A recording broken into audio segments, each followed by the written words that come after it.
Isang magandang araw sa inyo sa mga viewers natin no online. Yan, talagang malakasan na naman ang ating usapan sa episode na to. Ako si Jigo Pustolero Ako naman si Wrestling Boy. And your boy, Happy Boy. at ito ang Boy Boy Toys. Toys. Siyempre, una sa lahat, thank you muna sa Cafe Cafe Collect where coffee meets nostalgia. Ayun, Diba? Copy Collect. Talagang Shout out. matindihan yan. No? Pag nandito ka, talagang relax na relax para nasa time machine. No?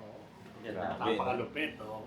Parang every time pumupunta ako rito, never ako nagsawa talaga na yung kasi diba every week nandito tayo. Pero yung feeling ko pa rin, same na same, di siya nakakasawa. Tsaka maganda kasi lagi sila naglalagay ng bago. Kahit sabi mo palit pa unti-unti, pero lagi kang merong, may mga maliliit na details na nakikita bago. Ganun. Very well said. Oo. At syempre, maganda naman ang usapan natin ngayon kasi marami rin mga kababayan natin na experience ito, no? Rejection, di ba? Ayun, Like, rejection. marami to, napakalawak nito. Like for example, posisyon na inaasahan mo, na-reject ka, bagay na inaasahan mo na mapupunta sa'yo, hindi napunta sa'yo, or so they say na parang tao nagpapaantay sa'yo, no? Sa isang transaksyon, hindi ka binalikan. Yung mga ganun klase Grabe ng yun, no? rejection na parang Grabe or say, yun. isang life-changing decision na akala mo pagka nakuha mo, yun na, pero hindi pa rin sa'yo napunta. Maraming mga ganun tayong mga experience and paano ba natin ito na-overcome or paano dapat i-overcome para sa mga viewers natin na kasi minsan tinatambayan nila yan eh. Oo. Then tumatagal ng years na parang talagang grabe, talagang naaasar ako, di ko nakuha yun. But they don't know, may deeper reason pala regarding dyan. So, Tama. Happy Boy, ano bang input mo dito? Mayroong mga experiences ka ba ng mga rejection, pinaasa, hindi ka pinili? Wala akong pinaasa. hindi, joke lang. Iba. Yung siyempre rejection sa trabaho, lahat naman tayo may na-experience sa Meron, ganyan. yeah. Kung tutusin nga ako, nung nagsa-start ako mag-work, parang lahat ng call center dyan sa Shaw Boulevard, in-applyan ko. Lahat yun bagsak. Meron pa umabot ako ng final interview. So parang nandiyo talagang, matatakot Ito na yun. No? Final interview, bumagsak pa ako. So parang isipin mo, kung merong mga 10 call center yun, 10 call center binagsak ko. Kasi yung pawis-pawis ka, inikot mo lahat yun, tapos Wala aircon ka pang ulit. pagkain, wala ka. Hindi, tsaka ang masakit doon kasi pag call center, sa mga, siguro yung mga hindi alam dyan, ang final interview mo doon, final interview mo doon, gabi. Kasi hihintayin mo yung operation manager. One day process. One day Oo, process yun. yan. So mag-isipin mo, nandun ka ng umaga, nandun ka na hanggang 11 ng gabi, tapos babagsak ka pa sa final Oo. interview, pagkain mo ng Skyflakes. Oo, Sobrang frustration Hindi ka pwedeng umalis kasi baka tawagin ka, di ba? parang pag binasa mo sa sa ads, uy, ang bilis lang matanggap dito, one day process. Yung pala, literal, 24, Yes. alos 24 hours ka. Ang unang-una mong mararamdaman dyan, yung self-confidence mo talaga masisira. Mm. Masisira talaga yan. Pangalawa, depression. Paano ko na-overcome? Tuloy-tuloy lang kasi hindi pwede naman di ka magtrabaho eh. Tuloy-tuloy lang yun. Baga, lalaban mo lang talaga. Kasi ito mo, pag ba, try until you succeed. Ganun lang yun. Hindi, natanggap ako ron sa, yung una kong call center, natanggap ako, pero nilagay nila ako sa program na ite-train ka. Kasi, kumbaga, may potential ka, pero bumagsak ka. Oh. So, ginagawa ay, nila. Pero Kaya bayad pa rin. hindi, walang bayad yun. 1 month yun. Parang Ah, one month training. Parang investment. Academy tawag nila ron. language, Parang gano'n. efficiency. Ila-language efficiency kanila. Tapos once na makagraduate ka ron, tsaka ka nila i-endorse. Doon ako nag-start. Yun, no? So, yun, lahat ng mga call-out sa akin, yung mga ba't di ako natanggap, bakit ano. So, ang maganda ron kasi, na-train ako paano sumagot sa interview. Yun. Kung nagpataas ka ng ego na, ba't ako mag-training Oo. Pwede naman ako mag-apply ulit sa iba, di mo na pagdaanan yun. Totoo. Hindi ka na-improve, di ba? Totoo. So, yun, ako, talagang tiniis ko yung 1 month training yun, walang bayad. Pero kita mo naman, Ang galing mo na, no? Hindi naman, sakto lang. Ngayon, seller na ako. Diba? At least, di ba, yun, parang patunay na na-reject ka, pero may opportunity. Yes. Oo. Oo. Resilient, yung parang kahit mahirap Oo. yung sa atas. Totoo. Gets ko yung sinasabi niya eh. Paiba-iba kasi building yun, hindi naman yung magkakatabi. Pabalik-balik. Yung basehan mo din yung pangalan ng company, di ba? Nasa malaking lot. So, ang layo na isa. At saka nakakaubos ng pera. Oo. Kasi Yeah, araw-araw ka oo. alis kakain ka. Kumbaga, kung may baon ka, pero still, di mo may iwasan gumastos talaga na bibili ka tubig, bibili ka. Halimbawa, di ba, malamig yung sa loob ng office. Oo, Lalabas ka, mainit. mainit. No? Kaya yung problema dyan, naka-long sleeves ka pa, tapos yung light color, pawis na. Tapos Tapos papasok ka na. Tapos magtatanong ka sa guard, saan po yung ang sungit ng guard? So, itong guard. Parang requirement yun eh. No? Oo, Kailangan kaya kasi Sungit yung guard. Oh. Yung mga experience. Eh, ikaw, sa ano ba? Ano ba na-experience Ako mo? same lang din eh. Meron din talaga sa BPO. Ako, bago mag-BPO pala, nag-apply ako sa fast food. Oh, okay. Fast food chain. Sa Rider, bang yan. Hindi, nag-service crew ka? Nag-service bago crew ka, ako okay. mag-BPO. Mas Yun, pasan tinry yun ko. siyempre, kailangan oo. Tinry ko siya talaga. Yun, hindi ako natanggap eh. So, wala kang service crew experience? Wala akong Ah, service crew. okay. Parang yun talaga yung ginugol ko nun eh. Kasi Oo. parang feeling ko masaya siya. Oo. Nakikita ko nagpupunas ng Parang, Hindi siya masaya, pre. Wow, hindi masaya. Nakakapagod yun. ganun. Promise. O baka inisip nila overqualified ka kasi parang graduate ka, gano'n. Siguro. Parang Oo. yun yung parang yun yung ginolo ko talaga siya dati. Tapos napunta ako sa BPO, ang dami ring rejection eh. Ang pangit pa doon, yung alam mo yung na-experience yun na siguro to eh, yung hindi nila sasabihin Hindi nila sabihin kung bakit pasado ka- mo rin. Hindi. Hindi na sasabihin bakit di ka na tinanggap. Sige sir, tatawagan ka lang namin ha. Oo. Hintayin nyo na lang tawag namin. So, parang ganun eh. Lahat ng na-applyan ko ganun. Kaya nung Give you a call back. give you a call, Oo. provide you the information, parang ganun. Kaya nung natanggap na ako tapos naging manager na ako. I make it a habit na sinasabi ko na. Nasabi mo na. Kasi napagdaanan ko siya yung aasa ka tapos wala naman pala na naghihintay sa yung work. Sinasabi ko tapos pag may time meron sinasabi ko kung ano yung dapat niyang i-improve. Kasi naging trabaho ko na siya nung latter part ng career ko sa BPO. Naging ops validation interview na ako yun. Final, kumbaga yung final interview. Ako yung magpapapasok na sa mga tao. So yun, sinasabi ko na siya. Iniba mo yung culture, parang gano'n. Honest Siguro, na. parang unfortunately sir, parang hindi ka, may kulang pa tayo sa ganito, sa ganyan. Sinasabi ko na. Hindi Which na is siya maganda. yung parang Hanging. sir, tatawagan lang. Nakakasa kasi doon sa ganyan, kasi natawagan ka, di ba? So, Oo. marami kang bagay na makakompromise. Like, ayoko muna sumama sa inyo sa Taiwan kasi matawagan ako, mag-start na ako eh. Or may ibang opportunity. Ay, Hindi mo na ako mag-a-apply mag-a-apply kasi minihintay ako Diba? sa audito eh. Or pag kinuha mo naman yung opportunity na inip ka, bigla naman tatawag na qualified ka na. Agree, Yun yung magiging dilemma eh, di ba? Nag-expect ka na de-delay yung ibang mong plano. So, ganun siya. Which is na-experience ko nun kasi yun nga pinaasa mo ko na tatawag ka eh. Diba? Totoo nga yun. naman. Mas maganda nga ako sabihin na lang. Another rejection pa yung dati nagplan din ako na mag-abroad. Punta ng Canada. Hindi rin ako na-qualify eh.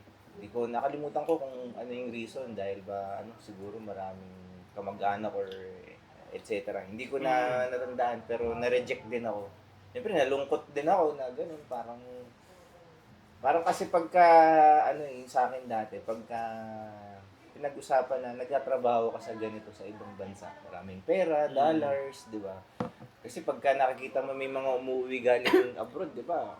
Talagang Main character. Main Yan, character, yan, no? oo. Parang galante ka, may dala kang mga tsokolate, may mga dala kang laruan sa mga Ang bilis mo mabili yung mga investment mo. Like, Oo, no? di ba? May Montero ka na kagad. Talagang parang ganun. talaga pinapangarap din natin yung ganun Oo. na lifestyle.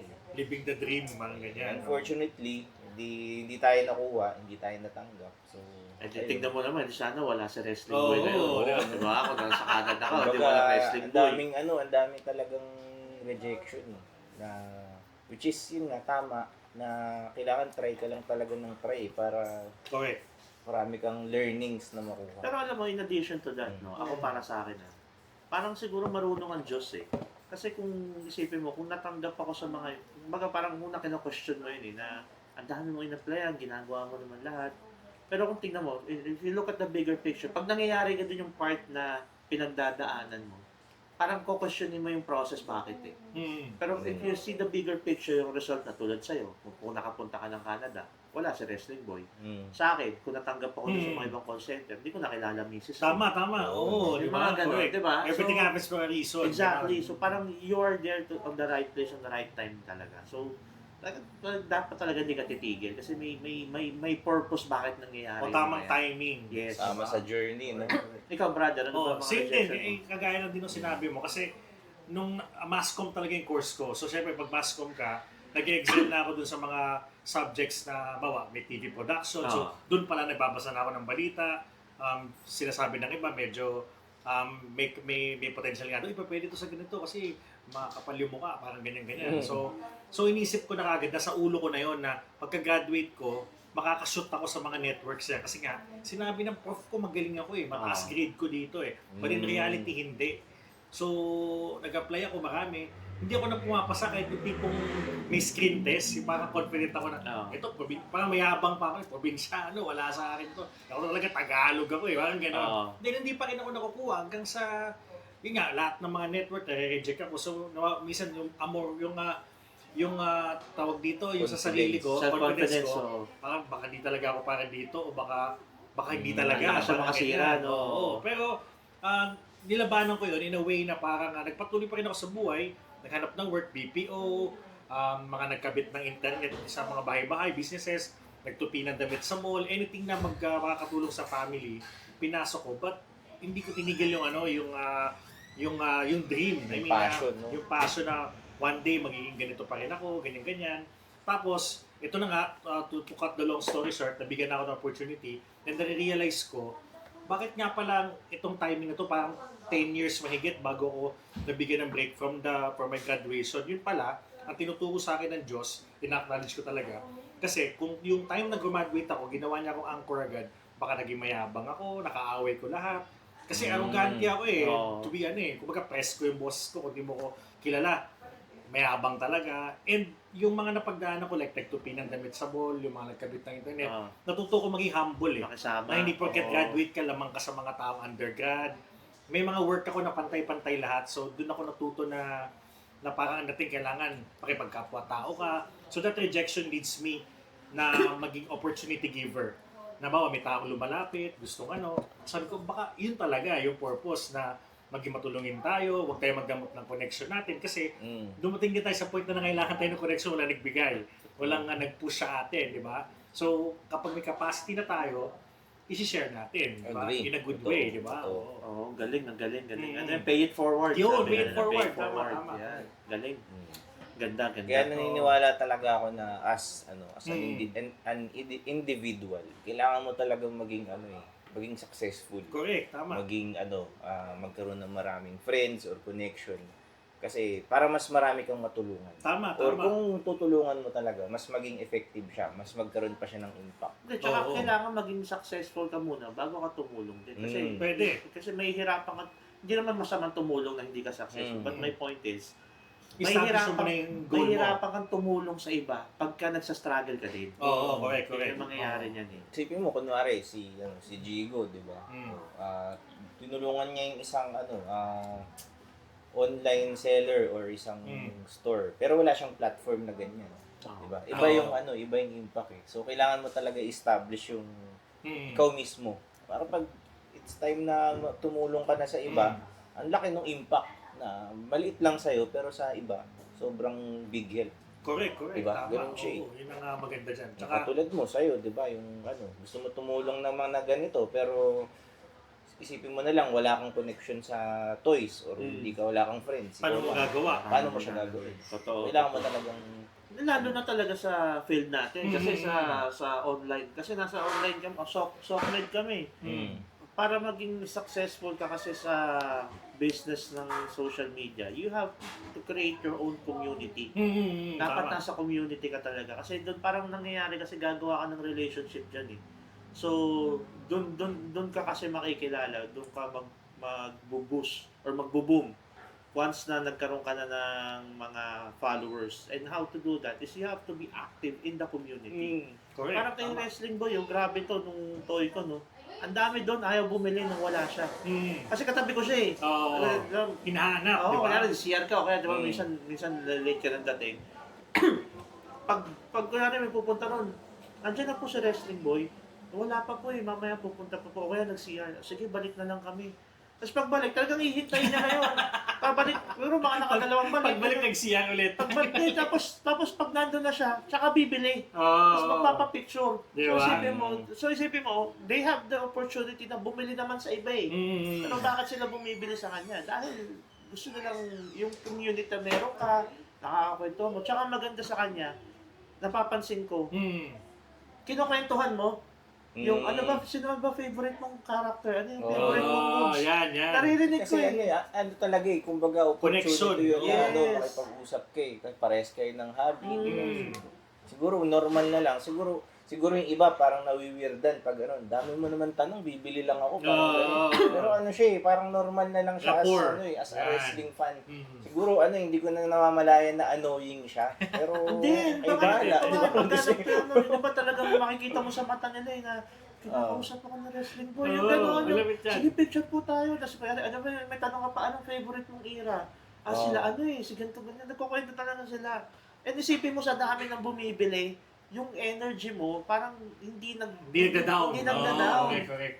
Ba nakakapagod yun Nakasama ko na yun sa isang wrestling event, tapos yung yung mga wrestler doon talagang hi wrestling boy, yung parang Wow. tumatak na, yun yung maganda doon eh. So, yung rejection na nangyari sa kanya sa iba't ibang mga field, nag-lead sa kanya Ito mo, diba? papunta dito. Kasi nga, hindi niya tinambayan eh. Exactly. Di ba, hindi niya dinibdib na parang nireject ako, wala akong kwenta, siguro pabayaan ko na yung buhay ko, hindi na ako gagawa ng direction. So, di ba, na-turn pa into positive things. Talagang ano talaga, no? Yung bawat rejection may purpose. Yung nga Correct. sa'yo, di ba? Yung na-reject ka. Oo. Character development pala yun. Yung ano, no? Yung dati na sabi mo, feeling mo magaling ka na, tapos hindi ka natanggap. Ano yung kulang sa tingin mo? Hindi, siguro baka hindi ako yung hinahanap nila. Parang ganon. So parang hindi ko masabi or baka may iba pa silang gusto. Alam mo yun, hindi mo kasi malalaman kung ano yung criteria. May sinasabi sila, politics, kailangan may kakilala ka. Which is I tried also. Pero halimbawa, may kamag-anak na taga doon, yung magpapalakad ka bigay. Pero wala din, hindi rin naging ano eh. Talaga, kung Hindi talaga sa'yo. hindi talaga para sa'yo eh. Hindi ka pa ready siguro. Oo, yun ang masakit kasi ginawa mo na lahat eh. Oo. Pero hindi ka makashoot eh. Kailangan mo muna itong may mga skill ka Oo. muna kailangan i-unlock. Correct. Yung pala, bawas yabang lang pala sa part ko. Yun lang pala, aalisin lang pala. Baga yun. parang ano na to may medyo mahangin to. Oo. Parang may ganun Baka siguro. maging ano to, final boss na masama. Parang ganun eh. Magaling sana to kaso. Mayabang. Medyo mataas Parang ganun. Saka yun nga, sabi nga character development nga yung Yun, pinagdaanan. Yun, importante yun. Tama. Kumbaga, parang ano yun parang nilaglag ka sa level 1 ulit. Oo, Tinanggal level lahat 1 ng ulit. gamit mo, yung mga Correct.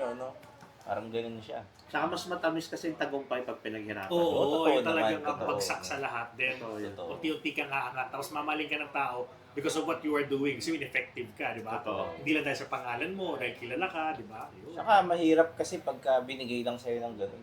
Oo. Hindi mo papahalagahan. Kunwari, di ba, Correct. ano, Oo. wala kang experience tapos nilagay ka kagad sa ano mo. Oo, yun nga. Hindi TV, appreciative. diba? Oo. Diba? Ang hirap or ikaw wala kang experience sa toys. Binigyan ka ng isang 1 million worth of toys. Diba? Tapos Mahirapan ka. pwesto na 1 year, di mo Oh, babayaran. sa'yo na yan. Ang hirap, di ba kasi? Di yun, tsaka mas masarap iyabang yung mga bagay na nakuha mo hindi bigay sa'yo. Mas masarap mas masarap ipronta. Oo, na tama. Pinaghirapan ko to, hindi to bigay sa akin. Katas ng Oo, pinaghirapan, di ba? ganun siya. Oo, yun ang malupit dyan. Hindi nipo. Hindi nipo. Nipo baby, hindi ka nipo baby.